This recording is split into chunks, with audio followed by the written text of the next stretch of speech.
बहू का लौटा बचपन। रश्मि की सास उससे बहुत काम कराती थी और वो इस बात से बहुत परेशान हो गई थी। एक दिन सास कहती है, बहू, रसोई का काम खत्म हो जाए तो मेरे कमरे में आ जाना, कमरे की सफाई करनी है। ये कहकर सास वहां से चली जाती है।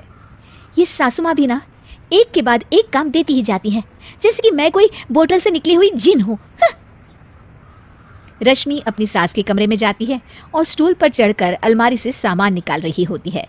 अरे बहू, संभाल कर, मेरा सामान तोड़ मत दियो।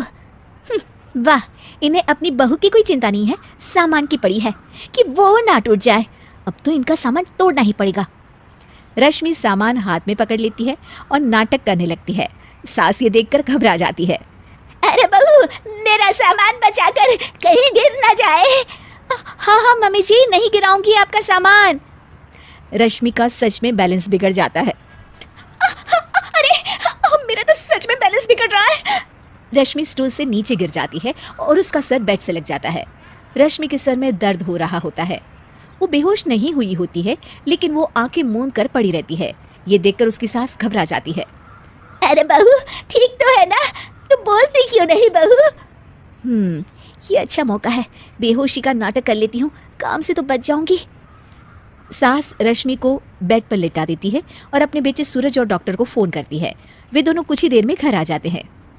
सर पर चोट आने की वजह से ये बेहोश हो गई है। मैं कुछ दवाइयाँ लिख कर देता हूँ, ये मंगा लीजिएगा। वो ठीक हो जाऊंगी तो फिर से काम करना पड़ेगा। क्या करूं? अरे हाँ, ऐसी तरकीब निकाली है जिससे काम भी नहीं करना पड़ेगा और मेरी प्यारी सासू माँ को भी सबक सिखाने का मौका मिल जाएगा। डॉक्टर चले जाते हैं और रश्मि होश में आती है। तब वो बच्ची बनकर याददाश्त खोने का नाटक करने लगती है। अरे बेटा, ये बच्चे के रोने की आवाज कहाँ से आ रही है? हाँ माँ, मैंने भी आवाज़ सुनी। फिर से रोने की आवाज़ आती है। अरे ये तो मेरे कमरे से आ रही है। वो दोनों कमरे में आते हैं तो रश्मि रो रही होती है और बच्चों की तरह हरकतें कर रही होती है। दोनों उसे देखकर हैरान रह जाते हैं। मेरे मम्मी जी पापा कहाँ है? मुझे आइसक्रीम खानी है। अरे सूरज, ये तो बच्चों की तरह बर्ताव कर रही है।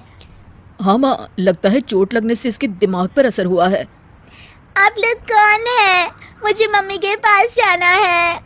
अंकल अंकल, मुझे मम्मी के पास जाना है। अंकल? अरे रश्मि, मैं तुम्हारा पति हूँ, क्या तुम्हें याद नहीं है? पति क्या होता है अंकल? और ये बूढ़ी आंटी कौन है? बूढ़ी आंटी? बूढ़ी किसको बोला? बूढ़ी को बूढ़ी नहीं बोलूंगी तो क्या बोलूंगी? तुझे तो अभी बताती हूँ मैं। बूढ़ी आंटी, गंदी बूढ़ी आंटी, गंदी बूढ़ी आंटी। मैं कल ही डॉक्टर के पास लेकर जाता हूँ रश्मि को। अगले दिन सुबह रश्मि की सास सारा काम खुद करती है और ये देखकर रश्मि को बड़ा मजा आ रहा होता है। अरे वाह, इस नाटक में तो बड़ा ही मजा आ रहा है। चलो थोड़ी और सेवा करवाते हैं सासू माँ से। आंटी, मुझे ना भूख लगी है। अरे इतनी देर से मेरा सर खा रही है, तेरी भूख नहीं मिटी। अब क्या खाना है तुझे? मुझे चॉकलेट शेक पीना है। अरे मुझे नहीं आता चॉकलेट वाकलेट शेक बनाना। मुझे चॉकलेट शेक चाहिए, मुझे चॉकलेट शेक चाहिए। अच्छा, मेरी माँ चुप हो जा, लाती हूँ बनाकर चॉकलेट शेक।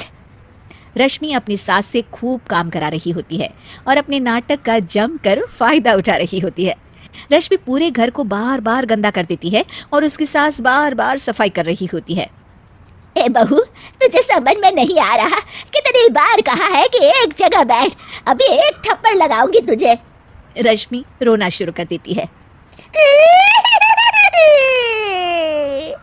अरे अच्छा बाबा, माफ कर दे, मत रो। तुझे जो करना है कर, पर रो मत मेरी माँ।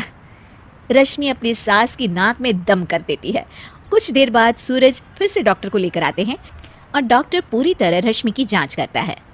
मुझे लगता है कि इनको हॉस्पिटल में ले जाकर स्कैन करना होगा, तभी कुछ पता चल पाएगा। बाप रे, मर गई। ये तो हॉस्पिटल ले जाने की बात करने लगे हैं। नहीं, मुझे हॉस्पिटल नहीं जाना। नहीं नहीं, मुझे हॉस्पिटल नहीं जाना डॉक्टर अंकल, गंदे अंकल, मुझे नहीं जाना।